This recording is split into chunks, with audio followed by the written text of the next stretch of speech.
Well, this morning there are still more questions than answers as Houston continues to mourn the loss of 8 people who died and hundreds injured at the Astroworld Music Festival headlined by rapper Travis Scott on Friday.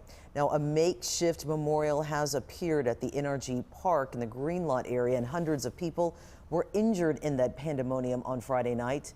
An estimated 50,000 people were in attendance for Friday's concert. At last check, 13 people are still in the hospital. Now, CW39 Sydney Simone is going to be live outside of NRG Park with an update on the outcome and the victims killed in all of this. And we've got more from her right now. Sydney, what can you tell us?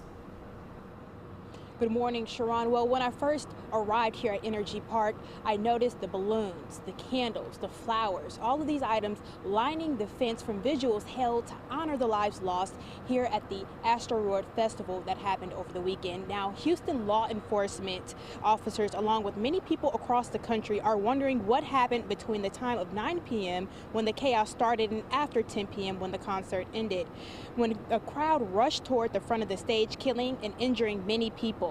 An estimated 50,000 people were in attendance at what many thought was supposed to be a fun concert. According to AP News, a fan who had traveled from Indianapolis to attend the concert told reporters Travis Scott had only been on stage for 15 minutes when things got, quote, really crazy.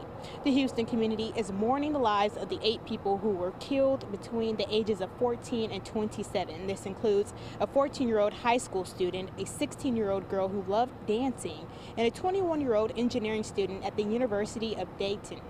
AP News also shares Houston officials did not immediately release the victims' names or the cause of death, but family and friends began to name their loved ones and tell their stories on Sunday.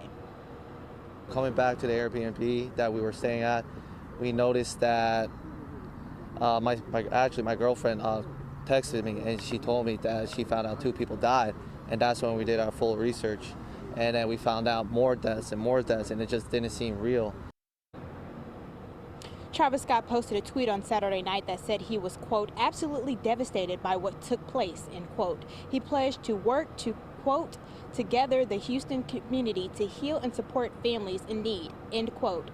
I do want to add, law enforcement officials are asking people to be aware of the messages and the things that you're reading on social media that could be spreading rumors about what actually happened at the concert that night, alleging that people were being stabbed in the neck with drugs. So they just want you to be aware that this incident remains under investigation and nothing official has been released yet. Reporting live, Sydney Simone, CW39, Houston.